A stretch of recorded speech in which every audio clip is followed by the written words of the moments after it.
For law, your funding is usually 20,000 CAD. The number of intake is usually very small. My class, we are currently 7. And they are all Nigerians. We're all Nigerians. The reason why we are going this extra mile is because we realized that nobody has ever done a video like this before on YouTube. So we're gonna give you everything. That's something.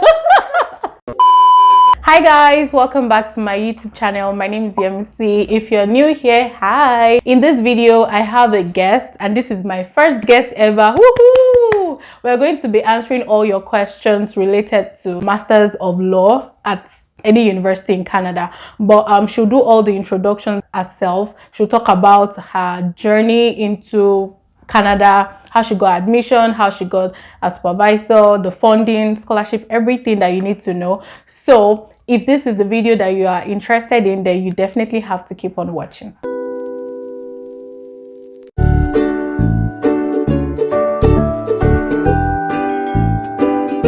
Hi everyone, my name is Olagunjo Anu and I'm a graduate of law student at USASK, and I'm here to talk about everything from admission to the course itself. I finished from Obafemi Awolowo University, Great Ife, in 2017, and then I proceeded to Nigerian Law School, Abuja campus in 2018. I was called to Nigerian Bar in 2018, and I practiced civil litigation in Nigeria for a while before I left. And right now I'm in USASK and I'm doing my master's in environmental law and natural resources. So for those that don't know, USASK is University of Saskatchewan. So I think that answers the question of which school did she apply to. So she's also in the University of Saskatchewan. Okay, we have some questions here. Let's start from the first one. Which school did you apply to? You've answered that one already. How long did it take for the school to get back to you with a decision? And how much did she pay for the first step? Did you pay? Okay, let me answer that. Okay. I applied sometimes in November 2020. I got a decision in April 2021. So I didn't get my admission letter until May 2021. But for some other people, they got the admission earlier than that. Some got the admission in March. So I think they start running at admission as from March. So from March, start checking your portal. You probably get something there. So yeah, that's for me. Mine came in late. That's fine. Okay, just a quick question there. So decision come out in March only, or like do you have September batch that also gets their own? So for USASK, the admission process is just once. They open their window once, and that's usually September to January.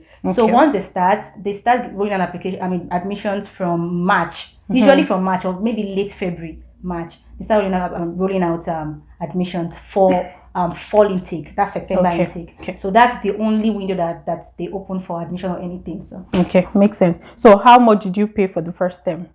Okay, for the first term it was about 2,000 plus. Okay. But the thing is, because I got a full funding and because of the whole visa issue, my visa did not come out early. They could not pay us because we were not resident in Canada. So the school had to pay directly. But if we were to be in Canada, they would have paid us directly for us to pay our school fees. But the school had to pay for our first time. But for second time, we had to pay ourselves. Okay. Which was from the funding that you were given. Okay, makes sense. All right, thank you. I have another question here. What options are open to LLM students with regards extra funding? And how feasible are GA and TA jobs for LLM students? Ordinarily, the general rule is for students with student permit, you can't work for more than 20 hours. But for graduate law student at USASK, you can't work for more than 10 hours because of your program. Visa program is very Herculean, so it requires you doing a lot. So you don't have much time to do extra work. So you can only work for 10 hours outside school. And then there are options for TA, teaching assistantship, and then research assistantship under the GA. Once you get your admission and you get a supervisor, you can immediately start requesting for TA or RA. You can write to your supervisors or to any other professor in the college that you're interested in graduate assistantship, and then they will get back to you. So when you get that, they will pay you and all of that, and yeah, that's how it works. Okay, so it's feasible basically. Yeah, it's very feasible. Someone else is asking, I would love to know how she got a supervisor and the whole funding process. Okay, this will lead me back to your application process. At the point of applying, they would request you to list your proposed supervisors. So you have your most preferred, more preferred, and your preferred supervisors. You will give them 3, And that is why you need to study the website very well. You need to go and check their profiles, who you would like to work with, or which supervisor would you think, in your opinion, would be able to guide you through your process. So you have to do that, and then by the time you list all these people and then you submit your research proposal, at the point of giving your admission letter will contain the name of your supervisor. Okay. So out of the 3 people you've selected, you get one of them as a supervisor. So it's at that point you get your supervisor. So you don't have to write to any lecturer before you apply. I saw some questions like that. You don't have to write to anyone before you apply. You don't have to reach out to any lecturer before you apply. You will automatically get a supervisor once you get admission. So it's at that point you get your supervisor. And then the second question, the whole funding process. Okay, the whole funding thing. At USASK, for law, I don't know about any other department.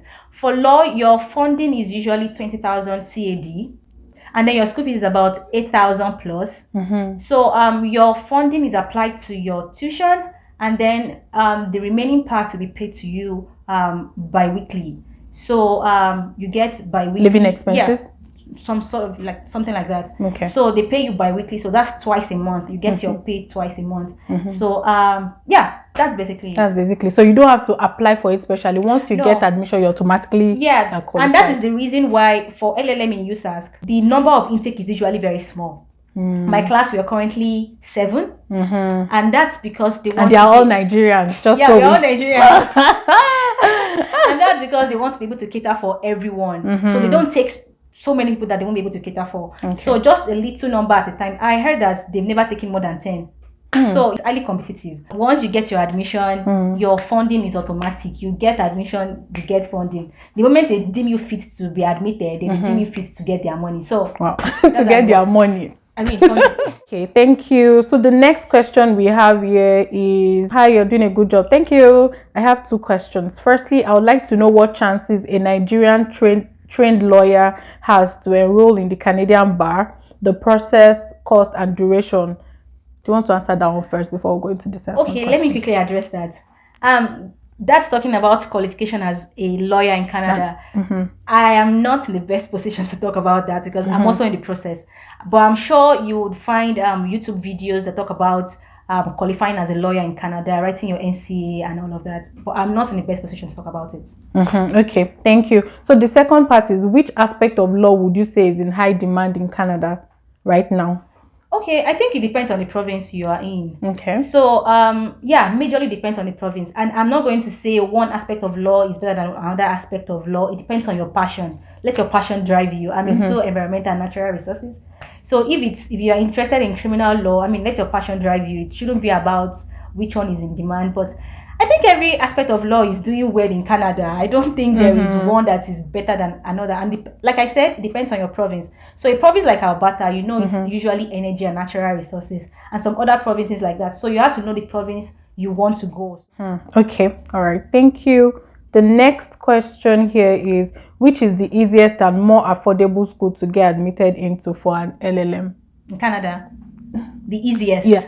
So all schools in Canada that offers that program, are they all research based and are they all full funding? No. Okay. So there is no straight answer to that question. Right. There is no easy school to apply to. You go through the same process for all the schools. You submit the same application. So I don't think there is something like, this school is easier to apply to, or this school. I can just say maybe some schools have higher level of acceptance than some other schools, but that one school is easier than the other. It's the same document you said. It's a document you submit though. Right. So there is nothing like that. But you can say, okay, one school has a higher level of acceptance than some other schools. That's understandable. Okay. And then you said more affordable schools. And more affordable. Yeah, USASK is very affordable. It's cheaper than many other schools in some other provinces. Yeah, I think it's one of the cheapest schools in Canada. Yes, even for my course. Yeah, I think it's one of the cheapest schools in Canada. Okay, thank you. So someone is saying, I did apply this January 2022 for LLM research base, but I'm yet to get an offer from this school.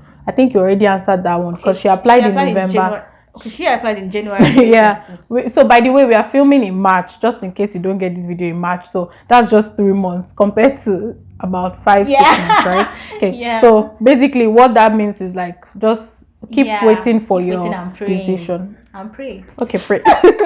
a question. Is it a must I get a supervisor before I have the admission? I think I already answered that. You don't have to get supervisor before you apply. Just apply and then state the professors you would love to supervise you. Okay. In case of anything, as I still want Canada, can I still reapply to the same school but get a supervisor first before other things?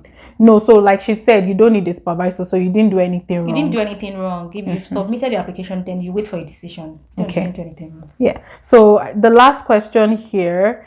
Hello Yemisi, I love your content, the world keep putting on. Thank you. My question is this: I want to find out the duration it took her before she got a supervisor. You get a supervisor when you get your admission. So it's at the point of getting your admission letter you get a supervisor. Okay. The process she took to get the supervisor to reply, okay, we already cleared that, and grant her funding. Basically, when you get your admission, you get your funding. Okay, thank you. So we have answered all of your questions. Right now she'll just be doing like a background, like some of the questions you guys didn't touch based on visa and all of those things. And the reason why we are going this extra mile is because we realized that nobody has ever done a video like this before on YouTube. So we're gonna give you everything on that period. So yeah, she would go through all the necessary tea. She'll spill them to you.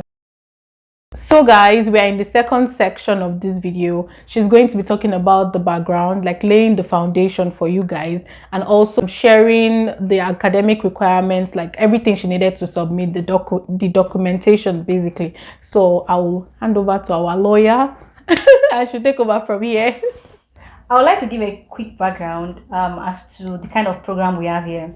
So generally there are two types of master's program. You have the research-based and then you have the thought-based or the course-based program. So for LLM at USASK, it's strictly research-based program. There is a whole lot of difference between a research-based program and a thought-based program. For a thought-based program, you attend classes, at the end of the semester, you write an exam. Is that not what you guys do? Yes, that's what we do. But for a research-based program, it's more self-independent. Let me just say you are your own lecturer. You are your own lecturer with a supervisor. So they expect a lot from you. It's self-independent, it's at your own pace, so you don't have to be in a hurry. From the word research, you are going to be doing lots and lots of research. And then you're going to be writing lots of papers. It's just like writing a PhD on a lower level. So that's why most people who would want to do a PhD, it's advisable for them to take a research PhD because it will really train you to do a PhD. So you write papers, and then some of the courses you would take, you would write more than 2 papers for some courses, and then for some courses you even write papers weekly. So that shows that you have a lot to do. Exactly. And the kind of research they expect from you is not those wishy-washy research program research papers, or not those ones that you just go on one website that copy and paste and come and greet the lecturer. The lecturers, they are very smart. They will see through your bullshit. So you have to take your time to do your research, and then within a short time you have to come up with something. So so if you know you are not a kind of person who loves to do research or who likes to write papers, don't bother. I'm not going to lie to you. Don't just go for your thought space, just to read and pass your exams. So if you are the type who likes to write papers, then this is for you. You can do it.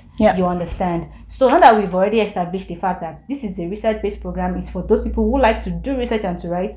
Some people don't like it. Now that we've established that, we need to go to your area of interest. Sorry, before you talk about the area of interest, so how long is the master's program? So it's usually between 12 to 16 months. That's what the school calendar says. It's 12 to 16 months. And that is when your funding will even be available for. So, but if you can't finish within that period, you can still stay to finish your program, but you will not be on funding. So if you want to do your program in 2-3 years, your funding stops after 12 to 16 months. You understand? So if you wish to stay for more than that, you have to pay your fees. It's as simple as that. The school has done what they have to do for you. Right. So if you decide to stay longer than what the school expects, you pay your fees, but there is no penalty for staying longer than the required length of time. Okay. Yeah, so in Masters in Public Administration, the course is 2 years that you can extend for 5 years. So is there something like that for you? Yeah, you can extend it. You can, like I said, you can stay for as long as you want to. But I wonder, why would you stay for 5 years? No. Yeah, some people want to probably stop. I don't know. So if you want to, you'll be the one to pay for your fees. Okay. You say you want to stay. Stay now, you pay your fees. Okay. So yeah. So I was going to talk about your area of interest. So probably Yemisi will put up a link. From the link, you can tell the specializations they have at USASK. Okay. They don't have everything. Not all schools have everything. They don't have everything. So you go through their website and see which area of law you would like to do the school as it. You understand? So if the school does not have your area of interest, then probably you look for another school that has your area of interest. So I would advise you to think very well about what you want to write about, and then go onto the website to see if the school has that program. I will still talk about that when I'm talking about the research proposal and all of that. So we'll still get there. Okay, so basically I'm going to leave that link in the description box. Make sure to check it out. The link she was talking about on the University of Saskatchewan's website, but that's if you're coming to University of Saskatchewan. Let's go into the documents you need, and I'm going to be talking about my own personal experience. So Yemisi, put up a disclaimer. So That's this is Anu's personal experience. This was how I did my thing. If someone else's own might be different. This is just Anu's application. And we are not licensed to talk about it. Yeah, She's so just that's why I sharing from my said experience. Put a disclaimer. Don't Disclaimer. say, "Well, I followed everything Anu said on Yemisi's vlog and don't get admission." Please. Don't worry, they are used to my disclaimers. Okay, all right, thank you very much. So the first thing you need to sort is your personal statement. Very important. So when I was writing my personal statement, I had 4 things in mind. Number 1, why USASK? Number 2, how will studying at USASK help me achieve my academic and professional goals? Then number 3, how will my personal interests align with my academic goals? And number 4, my professional goals in life, like my projection. What do I want to do after my master's? Those were the 4 things I put in mind when I was writing my personal statement. So the first one, why USASK? When I was answering that question, I started with why Canada? Why do I want to come to Canada? Why do I want to study in Canada? Then why USASK? Remember that I said taking my master's program in environmental and natural resources. So after searching, and then I discovered USASK one of the best environmental and natural resources research program, and that was why I applied it. And I also went further to check the lecturers taking the course, and I found my supervisor. So when I was writing my personal statement, I included the fact that I would love to work with this person. So I told them I would love to work with this person. I've seen this person's work on so on energy and environmental resources, and I would like to be under this person. So I included that. Why you want to USASK? Why do you want to study evidence law or gender and human rights? Why do you want to study that in USASK? Why USASK? Why are you coming here? So you have to state that. The part of how we studying at USASK aid your professional goals. How will it align with your personal interests? That calls for a little bit of creativity. This is where storytelling comes in. So, and then you have to be very careful when you're talking about when you're doing your storytelling, not to include irrelevances. Because some people will tell you, oh, when they gave birth to me, I fainted twice, and because of that, I want to do health law. So you have to be careful how you come about with your story. So if you're not so good with storytelling, I'm sure there are agencies that help with writing personal statements. Please feel free to contact them so that you won't write jargons. So you have to tell a little bit of storytelling. For me, environmental and natural resources, I started by talking about my experience with the Niger Delta environmental pollution, my experience with it, and then growing up and all of that. So that was what formed my background for studying environmental law. So you can also do that. You can talk about your background. Like I said, please be concise. Don't talk about how you fainted 3 times when you're a child. Just go straight to the point and make sure it makes sense. You also need to talk about things you do currently, probably your profession or your leisure time that aids your application. So for instance, if you belong to an NGO that caters for the environment, you can include it. Oh, I belong to Friends of the Environment, to cater for the environment. So just those stories that lead up to your interest in a particular cause. That is what you should include in your personal statement. And as much as possible, please blow your trumpet. Please blow your trumpet. There are so many students who are applying for this course, and then they want something that will stand out. So if you have achievements, you have degrees, you have awards, you have degrees, please chuck everything inside. There are so many people. Don't be modest about it. Put it inside. Blow your trumpet. So, and then you need to talk about your professional goals after you're done with the program. They would love to see what you want to do after your program. You need to include that. So that's that for your proposal. And then I think your proposal should be about 2 pages. If you check the website, I think not more than 2 to 3 pages. So that's a lot of time to tell a story, a good story. So take advantage of that and tell a very good story, a personal statement. Next thing I'm going to be talking about, which is very, very, very important, is your research proposal. This is the life of your studies here. This is what you're going to be doing for the next 12 to 16 months if you're going to study within that time. So I would advise you to think about it very well. Don't do a wishy-washy research proposal. Don't do a proposal because that is what is trending now and that is what your friend can write about. Let it be something you have interest in, because this is what is going to guide you through your entire program here. So for me, my research program is about regulating the Niger Delta and all of that. So when I was writing my research proposal, it was about that. So your research proposal will determine the the supervisor you will get. It will determine the kind of courses you will take when you eventually get into this place. So you have to think about it. It requires a deliberate thinking, calculated thinking. You can't just wake up one morning and say, I'm writing about cryptocurrency because it is trending, and then because you find it interesting. Are you actually interested in cryptocurrency at the long run? That's all you need to ask yourself. So make sure it's something you are interested in, and then do a proper research about it. You're writing a proper research proposal, by the way. So you are writing 3 to 5 pages of research proposal, which includes your introduction, your scope, your methodology, your literature review, the significance of study, everything has to be, and your bibliography.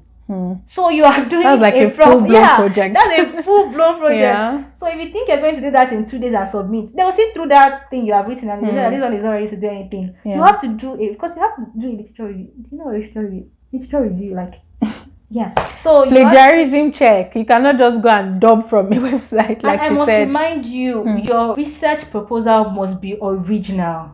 Don't go lifting. Don't lift a topic and then dump it on them. Don't do that. Make sure it's original and make sure you use an active voice.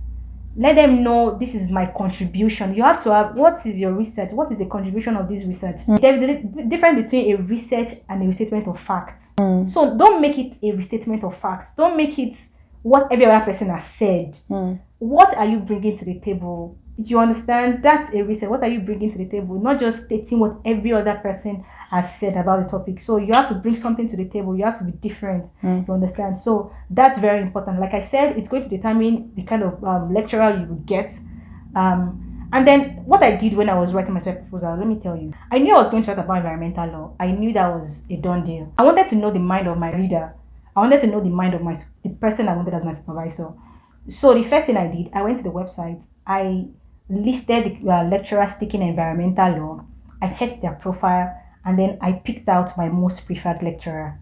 So I went ahead to read up about her. I saw some of the papers she had written in the past on my topic and some other topics.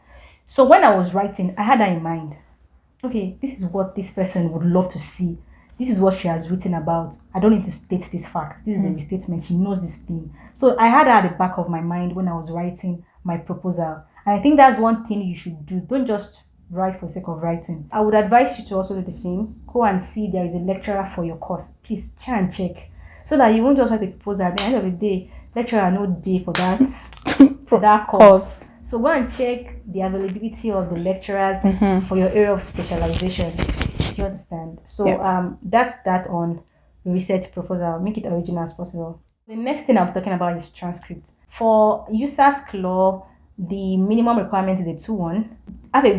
The good grade matters. Yeah, cumulative average of 70%. Yeah, in the last 2 years of studies. I don't know how to break that down. I've explained that one already, so I'm just going to leave the link somewhere at the top. Yeah, so but what I would advise is have a good grade. So if you are still an undergrad, no, these people have already finished their undergrad. Okay, well, so there are undergrads here. Please finish well. For people who are already, most people here, they're already working, right? They are lawyers. Most likely. So for lawyers, practicing lawyers, what I would just say is what you'd have to include. Of course, I'm sure you have good grades already. You also have to work so hard on your proposal and your resume. Of course, I'm sure everybody here knows how to draft a good CV. And then if you don't know how to draft a good CV, get someone to do it for you. It's not a crime, you don't know how to draft it. So your Sorry. resume. So for those that are coming to the University of Saskatchewan, and I don't think this is limited to those people alone, you can always check on the University of Saskatchewan's website to know how to write a good resume. So I wanted to ask a quick question. For those people that did not finish with like maybe strong 2-1, is there a way that their years of experience can cover for it? Yes. Okay. So if you not finish a strong 2-1, but you finish a 2-1, you can still apply. But you have to make it very. Sorry. So my question is, for those people that did not finish with 70% in the last 2 years, like their cumulative average, like after calculating it, can their years of experience suffice for it? Because I believe that there will be people watching us that did not finish with 75% cumulative average, but they've probably been working for 5-10 years, in that law field. So can it suffice for it? If I go by what is on the school's website, the admission requirements, it states a cumulative weighted average of at least 70% in the last 2 years of study. So that means that a cumulative of 70% in your last 2 years, your part 4 and your part 5. But I don't know how well the school applies this principle because the program is very competitive. I just said it now that we are 7 in my class. And you can imagine having people with first class, strong 2-1 applying, and then you finish with a 2-1, with a 2-2, but because your last 2 years you had the 70%. It's not a very strong case if you ask me. It's not a very strong. You have too many people up there. But if you are doing well professionally and then you include that in your CV, that could persuade the admission committee. But I am not in the right place to say whether it will or not. I don't know what they decide at the admission committee level. Okay. But I feel that it should go a long way if you've been doing well over time in your career. I feel it should go a long way in deciding whether you get an admission or not.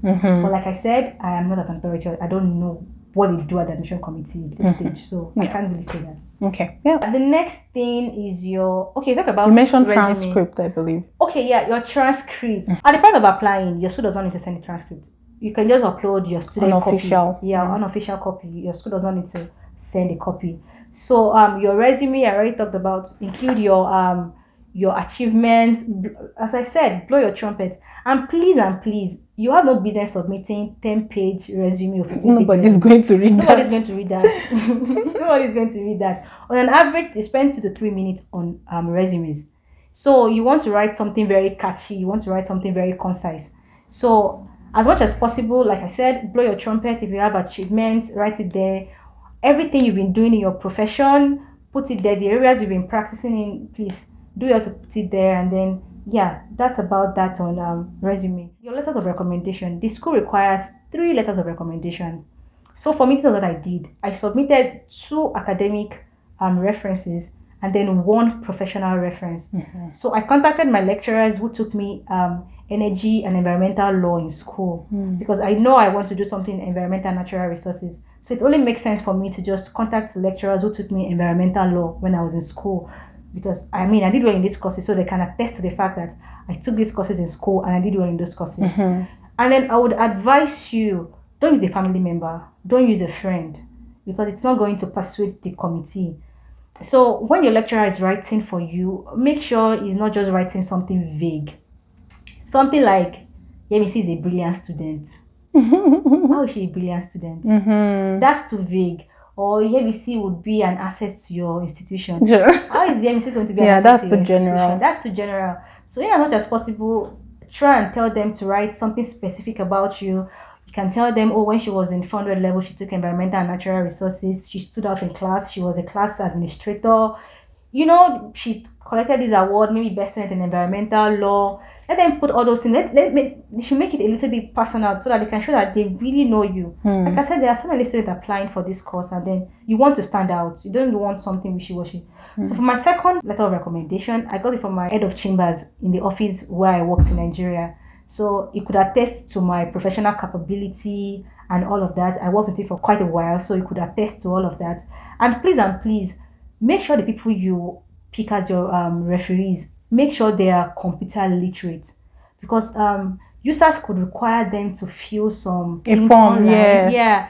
So they need to be as patient as possible, and they need to be tech savvy. So if you go for someone who doesn't know how to use a computer, it might take long for them to answer you. They'll just tell you, Yemisi, I am busy. When I'm done, I will check that thing they sent. Yeah, thanks for actually pointing that out, because yes, they don't send just a letter for you to fill and send back. So it's like a form, like automated. Yeah. So they fill some things, and they will also be the one to upload your letter. So you're not uploading a letter, you're always submitting their email addresses. So they will be the one to upload your letter and fill those statistics online. So if you pick somebody who doesn't know how to use the computer, maybe you go to their office and that means I should help you operate your computer. This is also factor that when you're picking your referee, so that they won't sit on your letter of reference for too long. You also need a writing sample. So the college would like to see how well you can write. So your writing sample could be your undergraduate thesis, your final year long project. You could submit that. It could be any other paper you've written in the past. You could submit that. So they would love to see how well you can write. Like I said, it's a research program. They want to see what they are investing on. Can you write for us? Because they expect you to write publishable papers. So they would like to see what exactly you're capable of doing. So you can upload any paper you've written, your LLB thesis, you can upload that. So that will be fine. Let me see, you need to put this somewhere that it's very important. So not start thinking that because they've gotten admission, they have 20,000 CAD somewhere waiting for them. So yeah, you get 20,000 CAD as your funding. They pay you bi-weekly, true. They pay you per semester, true. But it doesn't come free. I'm sorry, it doesn't come free. So for them to renew your funding per semester, you need to have a minimum grade in your course. So for most schools, the minimum grade for a course or your pass mark is 70% for most schools.